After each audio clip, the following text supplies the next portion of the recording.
Ladies and gentlemen, with that, we move on to our first panel of the day titled Innovation in Biopharma and India's Role in the Global Ecosystem. And it's an honor and privilege to first welcome the members of this panel, Dr. Mukesh Kumar, Vice President and Head, Clinical R&D, Cipla, Subhojit Mukherjee, SBU Head, Sales and Marketing, Acumentis Healthcare Limited, Professor P. Redden, Executive President, I beg your pardon, FABA, retired Senior Professor, School of Life Sciences, University of Hyderabad. And this panel will be moderated by Dr. Uday Saxena, Chief Ideator and Co-Founder, Region Biosciences. Dr. Saxena, over to you. Thank you, Ivan. Am I audible loud and clear? Yeah. Fantastic. Yeah, thank you, Ivan, once again for that. And I also want to thank Ashish and Blue Tech Media for this. I don't think there's been a better time to do this than now. I think the world is going through such a critical time, and we need thought leaders like yourselves to be able to provide solutions. So the object of today's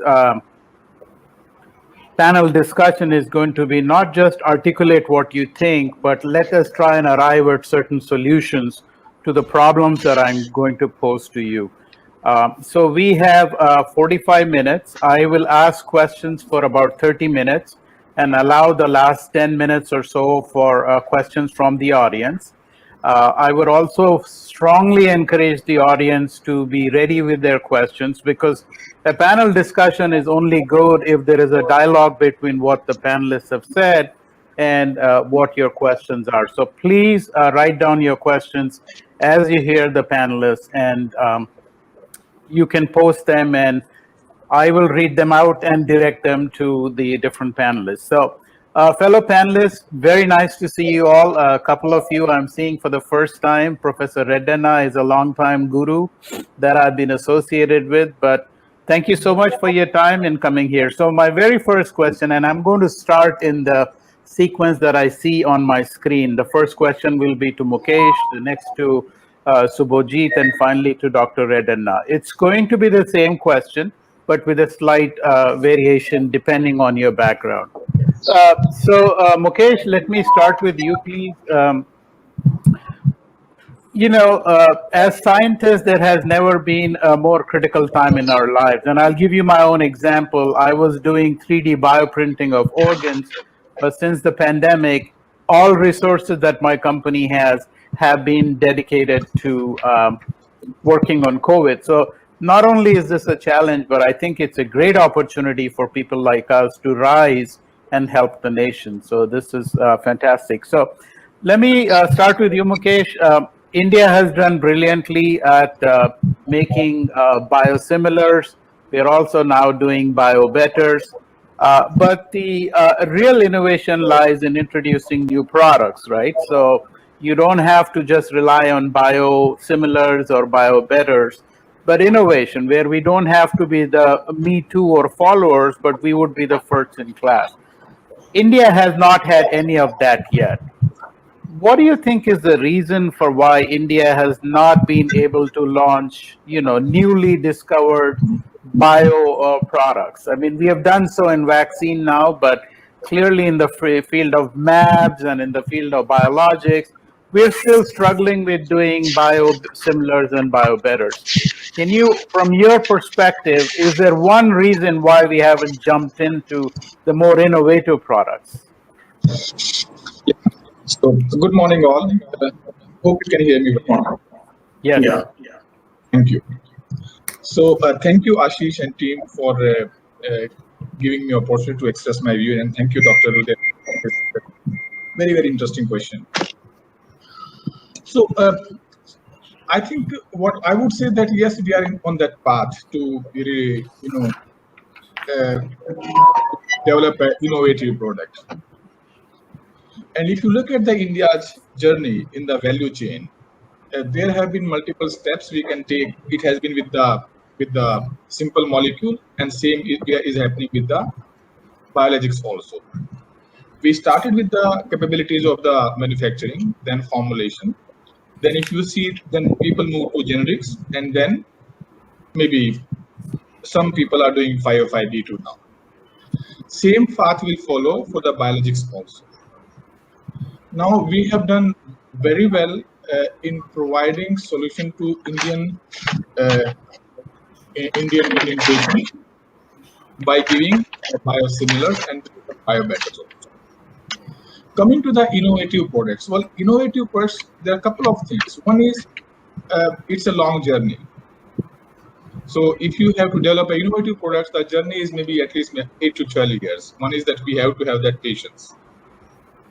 Second is it also requires a deeper understanding of the disease, also the disease biology and targets. Now, I think on that aspect, there has not been a great progress in terms of getting products in the market. But I think people are working at the basic science level right now and trying to create the products which can see the market. So there are three major challenges, I would say. One is that long time required. Second is, that collaboration which is required from the basic science and the clinical science in that. And third is also the huge investment what we need in this side. Like we know that biologics, innovative products, the cost of development is very, very huge. So I would say that we are on that path, and I'm hopeful that in next I would say not immediately, but in coming days we will achieve that. Now, what do we need to do for this? One is we need the companies which are focused on the biologics, small companies or big companies. One is they need partnerships with the basic scientists and universities which understand the basic science. That can be within the country and also that can be outside the country. And we see that there are many such partnerships coming up. We have many companies who are developing those partnerships with the universities. That will solve the first problem, that okay, we are having the disease pathways and we are having the products for the developmental products for the R&D products. And second is also then it requires a consistent focus of the management and of huge investment. And maybe we are also seeing some partnerships with the innovative pharma, where innovative pharma, the big pharma MNCs, they require products and they have deep pockets and the experience to take it forward to the clinic. So this is my thought that okay, yes, there is a progress. We are not yet there, but certainly we will be there, and it requires some collaboration, some patience, some more time. Thank you, Mukesh. I think that's a fantastic answer. Just one quick follow-up to that. Is Cipla doing any innovation work in the biologics? Well, Cipla is not really. Cipla is primarily a generic company, and our focus is on that. So we have ambition of doing it, but we are not very close to really having a product which goes to market. We have maybe it's at a concept level, and it will take many years to really reach there where we want to be in terms of providing innovative products. Excellent. Very good, well thought out solution to the problem. I completely agree with you. We don't have disease experts and we don't have the risk appetite to be invested for 10, 15 years. So a complete agreement with that. Let me now, and thank you very much for that. Let me now turn to Subhajit. Subhajit, since your background is more on the marketing side, I want to ask you a similar question. And biosimilars and biobetters will give you incremental profits, while as innovative products can give you disproportionately large profits. And from a marketing perspective, yet India has not looked at, if you consider purely the economics, it makes more sense to invest in new products because the output from a perspective of revenue is much more. And yet we have not done that. Is there a reason why you think we have stayed away still, even though the financial mathematics strongly advocates we go towards innovation? Good morning, Dr. Uday, and good morning, all fellow panelists and all the audience. At the onset, let me start off with a very good note how the Indian pharma industry has performed last month. If you look at the April data, we clicked 14,000 crores and we had grown for the month of April 21 over last April at whopping 50%. So that's a great news.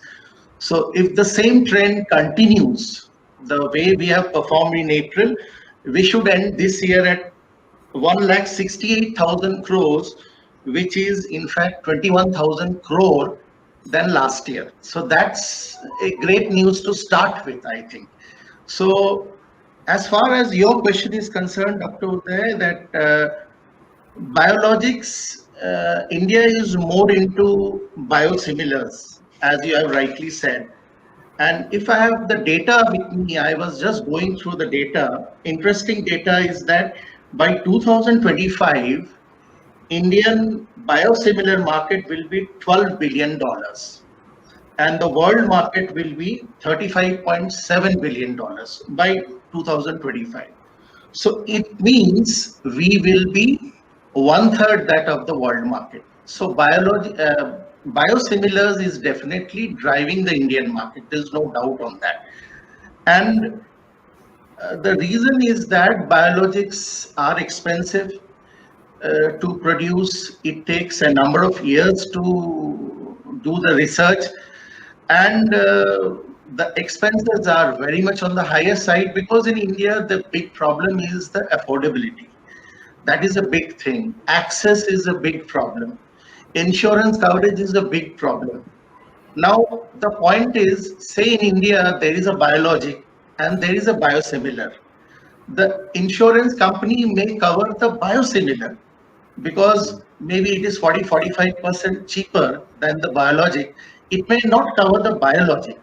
So if I am a patient, I will buy the biosimilar only because that is covered by the insurance. So these are all the factors in India why biosimilars is taking a big step, giant leap, and no wonder we will be among the we will be 1/3 that of the total world biosimilar market. And if I look into the worldwide, then India should be among top 10 biosimilar market. As of now, also it is in the top 10. It is in the league of starting with Italy, United States, Germany, France, Spain, United Kingdom, Japan, India, South Korea, and others. So that's how biosimilar is driving the Indian market. Key is access, affordability, insurance coverage, easy to produce. And I would say one more thing, recently I was reading a report that these biosimilars actually are a similar version of biologics. That's the definition. Now, if you have to produce a biologic, lot of stringent regulations is there. Dr. Mukesh and Professor Redden can comment more on that. So much regulations are there to get it passed. So, yeah. But whereas with biosimilars, the regulations are there, yeah, but not that so strict. So these are all the reasons how biosimilars is driving the Indian market, basically. Excellent, Subhajit. Completely agree. In fact, one of my follow-up questions was on the regulatory pathway, so we'll get to that. So you very well anticipated my question. So great, one of the things I want to point out is biosimilar strategy is good when everything is healthy and everything is going well. But as the pandemic has shown, you cannot really depend on any other country. It's very clear. Yeah. It's each country for themselves. So there has to be, that alone has to be a motivation for innovating so that we are self-sustainable. And that is the bigger picture. I think that has not happened in this country. Yeah. And that's where I was coming from. But I will get back to that question, but thank you very much for your insights. Fantastic. I will now ask a very similar question to Professor Redden. He's actually the only individual from academic background. And as you know, the world over, innovation starts in academia. industries basically follow the lead of the innovative work that's done in academia. So my question to Professor Redden is, have the Indian academics done enough innovative work for us to pick it up in the industry and move forward? Or is academia also doing Me Too type of work? And if so, why? Why hasn't the academia been more productive in being more innovative? Is there a reason you think? Or am I wrong in what I just said? Thank you, Uday. Good morning to you all. I think it is, the question is that whether academic institutions in India are focusing on innovative research to be taken by the industry for further development so that innovative products come. Right. Is there any industry coming forward to take up innovative research, innovative product development, either in pharma or biopharma industry? Any innovation that is coming out from the academic institutions, if there are no buyers, Yes, then it has to end up in the form of a publication or a patent, that's all. Because our industry is shy of taking risk. And they have not seen what exactly the innovative research, innovative product development will provide them in terms of the benefits, the financial benefits. They're very happy with the generics or biosimilars. The market is huge, but they are not taking that kind of risk in terms of going for innovative research. See, academic institutions, of late at least, there are a number of central universities, there are a number of ICERs, IITs, and CSIR and the Department of Biotechnology laboratories having excellent infrastructure and expertise of the faculty and capable of doing innovative research and coming up with the products. So these have to be exploited by the industry. And the problem lies in both sides. From the academic institutions, they are not going and tapping on the door of the industry. Here are our leads, take it up. And at the same time, the industry is also not coming and pulling out of the academic scientists to come up with innovative product. They are not challenging the academic institutions to come up with the products. So globally we see all the innovations are coming from academic institutions, which are given out to the industry to be taken, including all the COVID products that we see, vaccines or other products. And they all have come from academic institutions, from the basic research.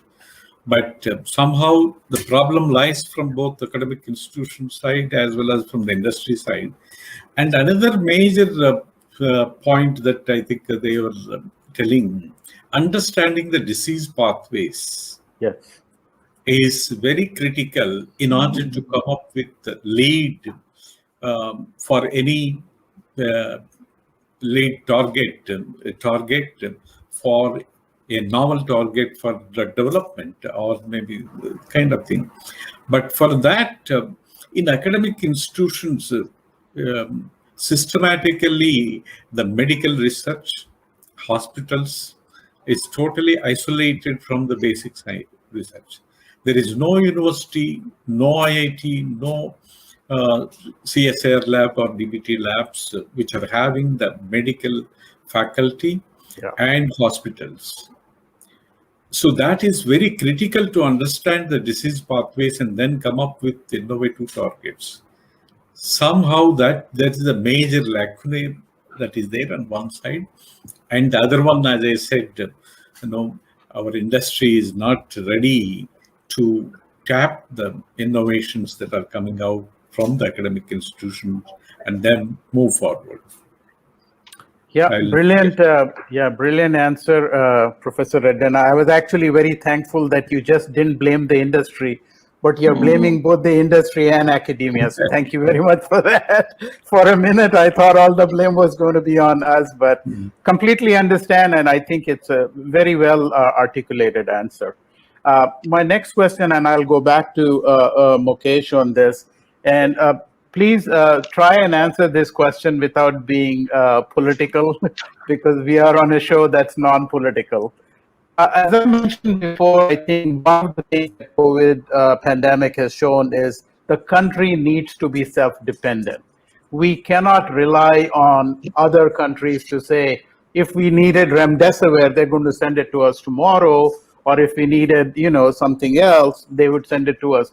Those days, it's very clear now that it's each man for themselves.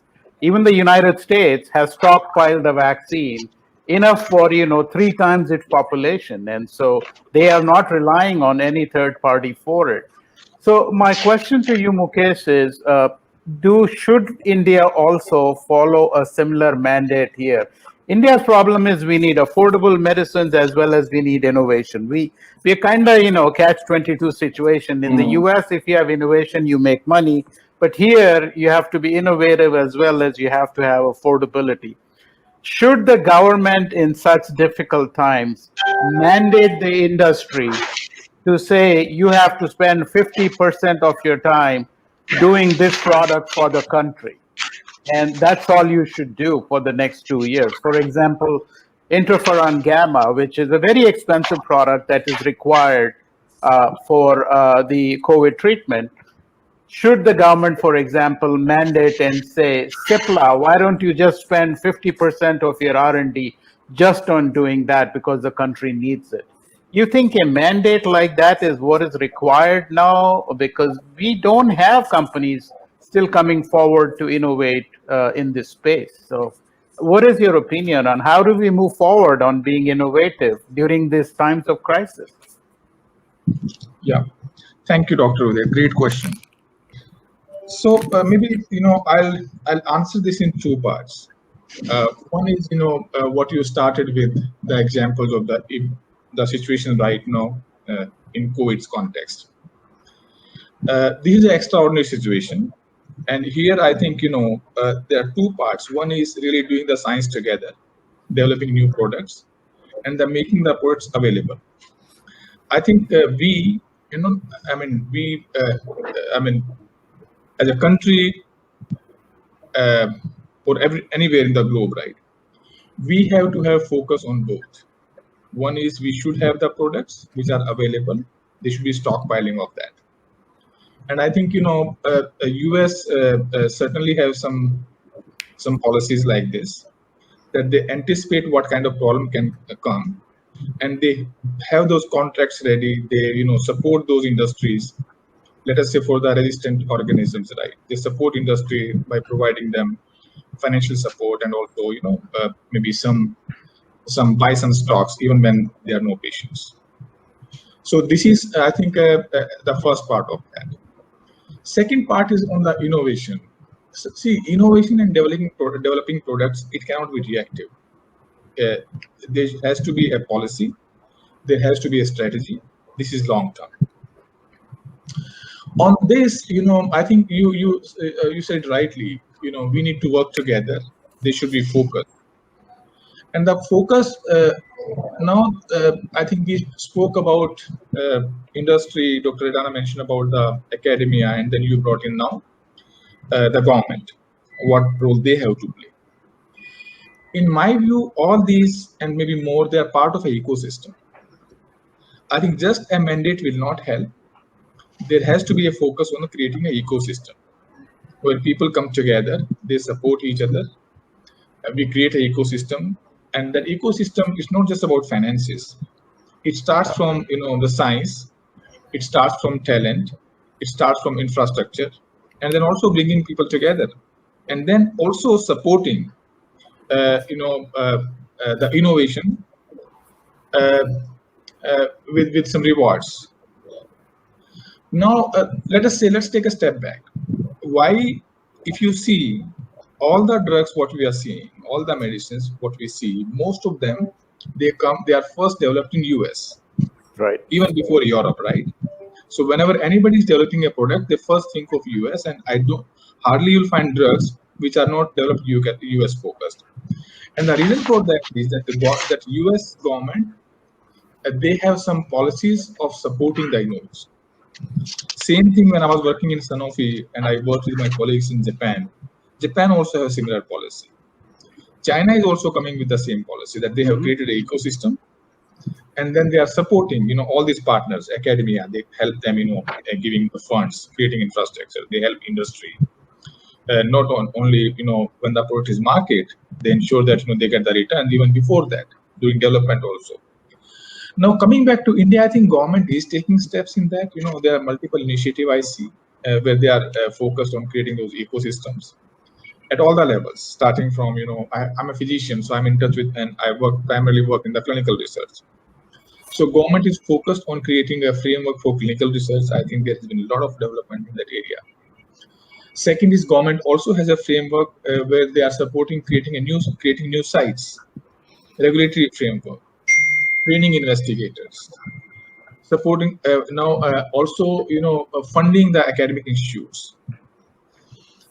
I think now certainly it's not adequate, right? So this effort has to go to the next level, and of course maybe there could be again, I think I'll go back to what I said, Dr. Redden also mentioned. There's a need to talk together first, and then that's ecosystem. And I think all of us, we have to be partner in this. We just government giving a mandate will not happen. Yeah. That's sense on this. Excellent, Mukesh. Completely agree with you. So I think from what you're saying is there is a need for stronger mandates during such times, and there are now mechanisms slowly being put in place. So next time around, God forbid we have this situation, we'll be much better prepared. Is that a gist of what you said? Yeah, to some extent. And also the second is that it has to be long term. We have to be proactive. Yes. It can't be just reactive. When a situation comes, then you make policies, make rules. And second is also what I'm saying, that more than mandate, it has to be a focus on creating an ecosystem for research and development. Yeah. Perfect. Thank you very much. Very, very brilliantly answered. Subhajit, the same question, but a slight twist to it. As somebody who is in the marketing area, your management is obviously going to say, I don't want to take that risk. I really doesn't matter what the country's need are. This is a product that's getting us the most revenue, so just focus on that. Can that be changed? That mindset be changed, you think, in corporate India? Saying that, well, here's pandemic, let's not worry about profits for this next 2 years, let's just focus on what the country needs. Is that something you think is financially viable for a company to do? Thanks, Dr. Uday, for the question.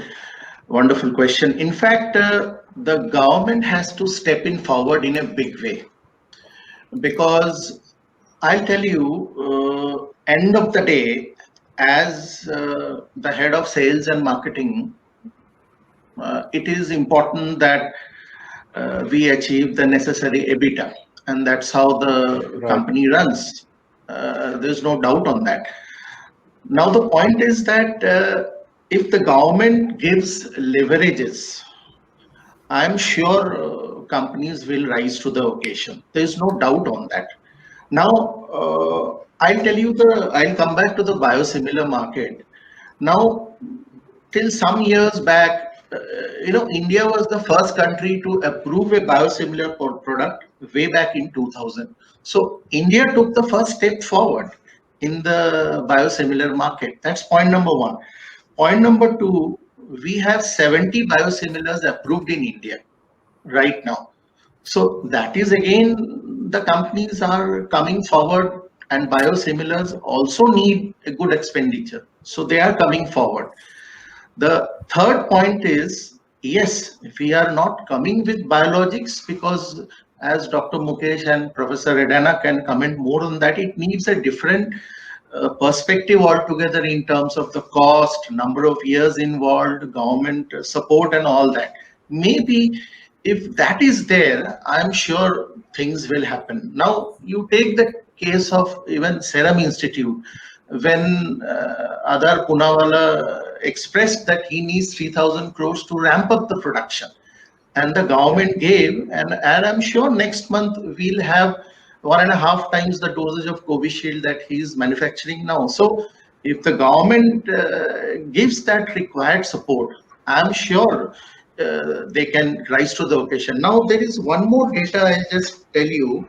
Now, when I look at the biosimilar market, all the top companies are Indian only. Now, you look at Zydus. It has a 21% market share, purely Indian company. Indus, 17% market share.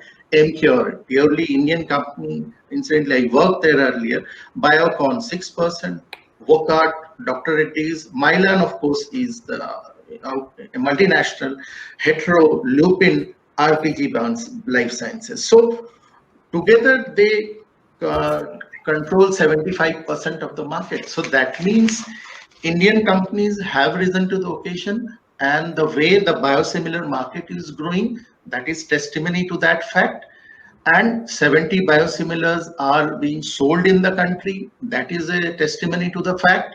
Against, I'll tell you, in US, right now in US, there are 18 biosimilars only available, and against 7 reference biologics. So 18 versus 70. So on one front, we are doing well. And you see, Yes. biologics work in the same way as, biosimilars work in the same way as biologics, more or less the same way, with the same efficacy, same potency, everything. Then only it's approved. So I feel the need of the hour is biosimilars. And I think that will really pave the way for the country ahead, basically. Thank you, Subhajit. Just a very quick follow-up. So do you believe that there is enough corporate flexibility to leave aside profits for a couple of years and do what the country needs? You think there is flexibility there? I'll tell you, one of the aspects where corporate flexibility was there, that concept came, I'll tell you, some years back, corporate social responsibility. Now, CSR. Now you see, some 5-10 years back it started. Now companies invest a big amount on corporate social responsibility. So companies do rise to the occasion. And I'm sure companies, why not? They can rise to the occasion and they can do well. Like my company, Acumentis, the parent company is Acumes Healthcare, which manufactures 12% of the Indian pharma market. Name any brands it manufacture, and we are the sales and marketing. So we are the sales and marketing wing of Acumes, which is called Acumentis. So if given a leverage, why not? And this is the growing market. So given a leverage, given some advantages, I think Indian companies will rise to the occasion and maybe spend a good amount of money for the preparation of biologics in years to come. Excellent. That's very nice to hear. I think the clarity of thought with which you spoke on that was really, really good. So thank you. Very same question to you, Professor Redden. You were the Dean, School of Life Sciences, 100 faculty there maybe, and 300 graduate students and all that. Would it be possible for the Dean to say 50% of the faculty for the next 2 years work on COVID because that's what the need is? Forget what you were doing, but the country needs you to work on COVID. You think that's something that's doable within academia to mandate that, and because it makes perfect sense? Or do you think the government has to mandate that? I think if you're talking about the universities, the faculty have total freedom to work on any topic that they are interested. There is no directive given by anybody, either the dean or head of the department or the vice chancellor, to the faculty member. But this is possible in institutions like CSR institutions or DST institutions, DBT institutions, where they if a crisis has arisen, like COVID pandemic, asking all the scientists to focus, maybe 50-60% of the scientists to focus on that particular problem, which they have done. And in fact, many such innovations have come up from the CSIR labs and other central government institutions. So that is possible, and which they are doing also. But it is not the same. In fact, the faculty in universities, they will be mostly focusing on the priorities of the government, where exactly they can get the funding. If the funding is more into cancer or more into tuberculosis, more into the COVID, then naturally the faculty are also attracted to that, and several such innovative projects also they have taken up when the government identifies the priority. But in universities, one of that the best scenario is that a faculty member once joins, that he is totally free to work on any area, which is not the case in CSIR or other institutions. Excellent. I mean, clearly, I think a lot of the innovation has to come from academia. It's very clear. My question was, as you rightly said, can we create a mechanism to focus them during such times as the pandemic? I mean, these are extraordinary times for both the citizens and the nation, and perhaps they could be a mechanism where management, which is Vice Chancellor, Deans, head of the department, can say, we need, to develop a clone for interferon gamma as a treatment. Can we do that for the next 6 months? And your answer is there is no such mechanism, but it is possible to do. So that's great to hear. What about the ICERs and all, which are less into teaching and all, but more research driven? You think this is more feasible in that setting rather than a university where, you have students to take care of?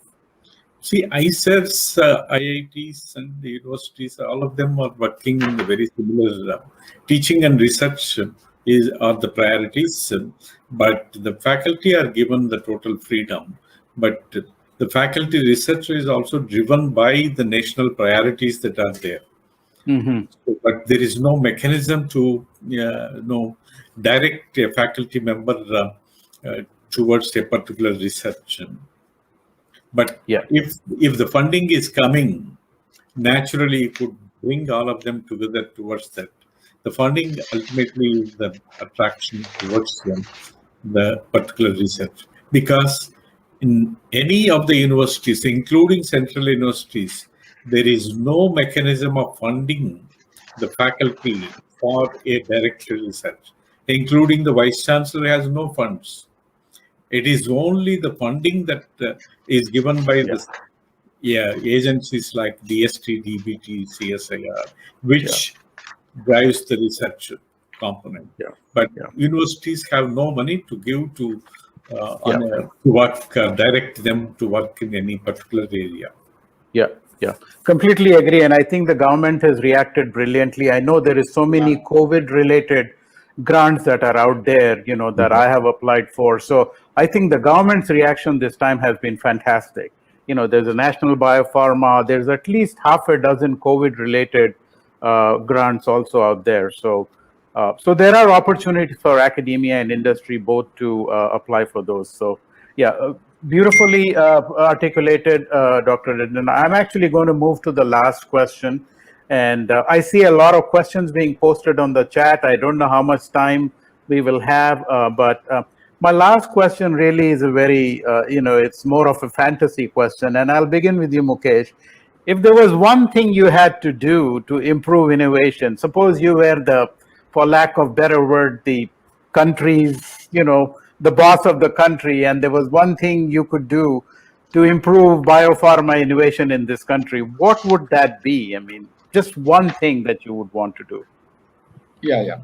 So two things, I said it earlier also in my question. So what I think is needed is a creating an Ecosystem. ecosystem and a long-term strategy. Yes, and a framework when people talk together. University, academia, regulatory, government. So create better channels for all of that, and perhaps centralize them in under one ministry so that they can all, talk to each other rather than go in different directions. Excellent. Yeah, I think that's completely agree that that's the need of the hour. Subhajit, the same question to you. If you had a magic wand, what is the one thing you would do, to wish to bring in innovation into the country in the biopharma space? Three things actually. I will go with affordability. Okay. Key pricing decisions. That's very important, and access. Today, what happens? Most of the biosimilars are available in A-class cities, tier 1, tier 2 cities. It is absolutely not there in rural areas. So access is the key, very important. Pricing is the key, and of course the affordability that is one thing. The second, I would say, when I look at the overall biosimilars market, top 10 molecules, if I see, around 37-40% is by the erythropoietin. Now, the number one is erythropoietin, which is has a 30% market share, and darbepoetin, which is also a kind of erythropoietin with 8%. So 38-39% is by erythropoietin. Now, there are other biosimilars which need a push, like for cancer treatment, bevacizumab, all the monoclonal antibodies. Then we need for osteoporosis treatment, teriparatide is there, rheumatoid arthritis, and of course, something in ovulation has come. Then a lot of for psoriatic arthritis. So apart from the erythropoietin, where it has a 40-45% market share, I would like the other biosimilars also to be made more reachable, affordable, so that more number of diseases can be treated, if you just see. Excellent. So, yeah, I mean, I completely agree with you. I think India is, as a country, and the model of payment reimbursement is so different than anywhere else. Affordability takes, the number one priority. So you're basically saying that innovation has to be driven by affordability rather than doing exotic science or any such thing. Fantastic. Complete agreement. Same question to you, Professor Redden. If you had, what would your mantra be for India to move rapidly towards being a more innovative biopharma country, you think? All the basics at the academic institutions involved in basic research or biomedical research should have faculty from clinical research and should have the hospitals and the leading medical institutions like All India Institute of Medical Sciences, which were set up in different parts of the country, should have at least 30 to 45% of the faculty from basic sciences. Yeah. This has to be brought. Then only I think innovations will be coming out. Maybe if not Indian industry, global industries will come forward to take up those innovations. Yeah. Complete agreement. I think, that is a clear lacuna. If you look at the US model for innovation, a lot of, if all big universities have hospital, and a lot of the physicians actually have co-appointments in the basic research faculty as well as they go to the clinic. So translation is so much easier when you have that bridge. So, and we don't have that, as you said, Professor Redden. So completely agree with that. We are at 11:30. I had put down myself as 11:30 for time to start wrapping up. There are quite a few questions, but there was one comment that India has been innovative, and Bharat Biotech is being given as an example. Complete agreement with that, and kudos to Bharat Biotech for doing that. But the country cannot live with just one Bharat Biotech. We probably have 50 large pharma companies in this country. We need 10 of them to be able to do that, and I'm sure that's going to happen. So I'm actually going to summarize what was said so that the audience has a good sense. I think Mukesh was heavy on saying that ecosystem needs to be created in the country to promote innovation. And that ecosystem has to come from government mechanisms, risk-taking ability, clinical capability. I think your belief is that if we had the right ecosystem, innovation would just take off and accelerate itself. Am I right, Mukesh? Is that just like a one-line summary? Yeah, Yes, perfect. yes. I think that's a great take-home message for our audience, that ecosystem needs to be created. Subhojit was mainly focused on affordability, and I completely understand where you're coming from, because we are a country, a developing country, we cannot afford. So am I right in saying that the innovation has to be focused on delivering affordable medicines? Or do you think we should go for exotic science, maybe even a 10%? Okay, so you think affordable medicines, focus your innovation on affordable medicines, and that will solve a lot of the problems in due course. Great. And the insurance will automatically come in the picture then with the biosimilars. Yeah. Okay. Professor Redden, I was clear where you were going. I mean, you had said that we don't have good channels for, highways, as you had once called it, to encourage industry, academia, and that needs to be done. And also you reiterated the fact that clinician interaction with basic research is almost non-existent in this country. So you think that better avenues for industry and academia, as well as with clinicians and base, you think those are the things that will jumpstart innovation in this country? I think that's what I heard you say. So yes, exactly. I think both the fronts. Government has to take up steps to include the clinical research and the hospitals in a basic academic institutions. And of course, both sides, the push and pull models have to be employed by the academy and industry to further the collaborations. Yeah.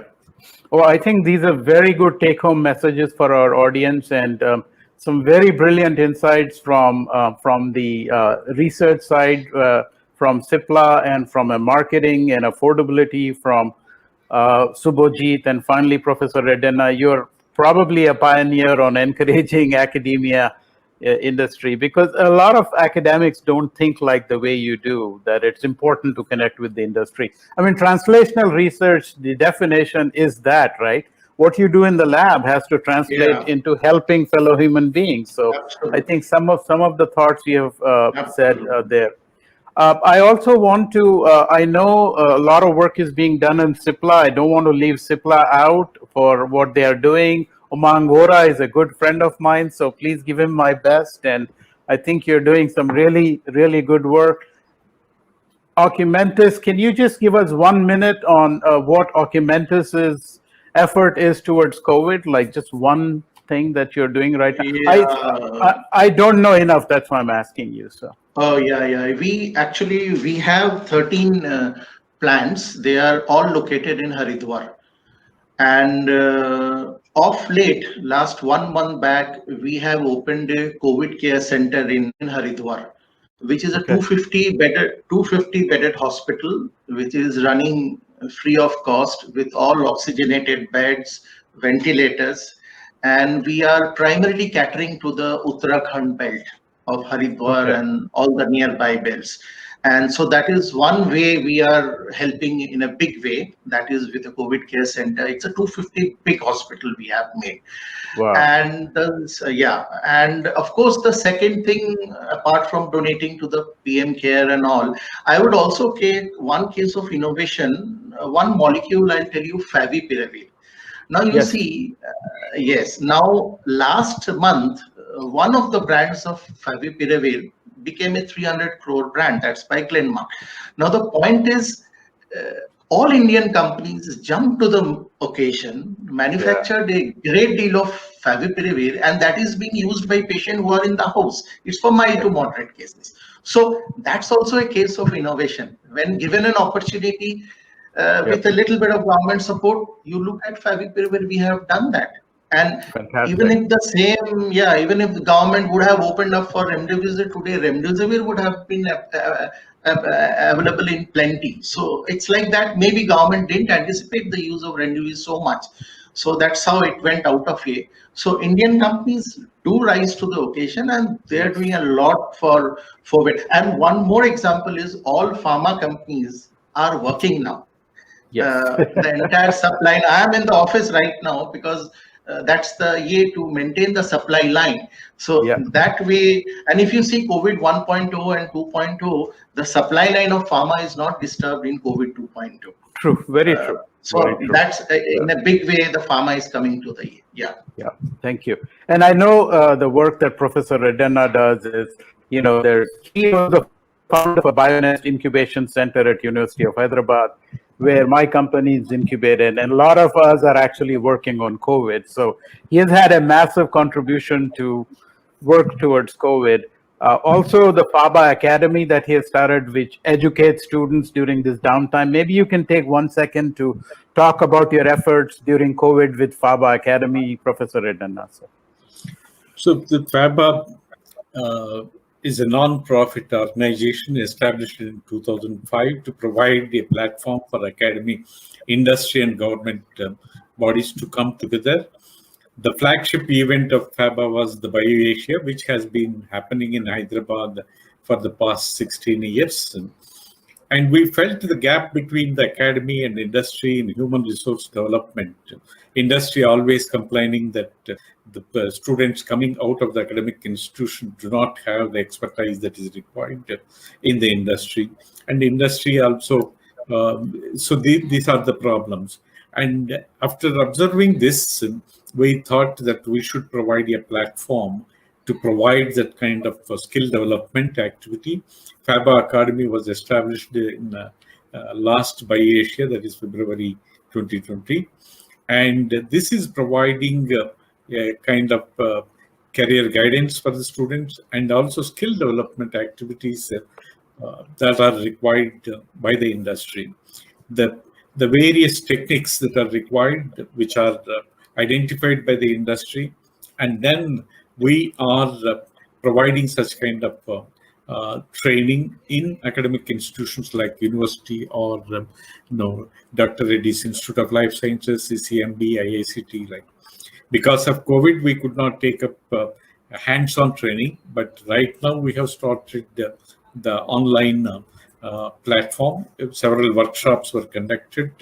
Workshop on data science, workshop on chromatography, basic concepts of chromatography, workshop on drug discovery.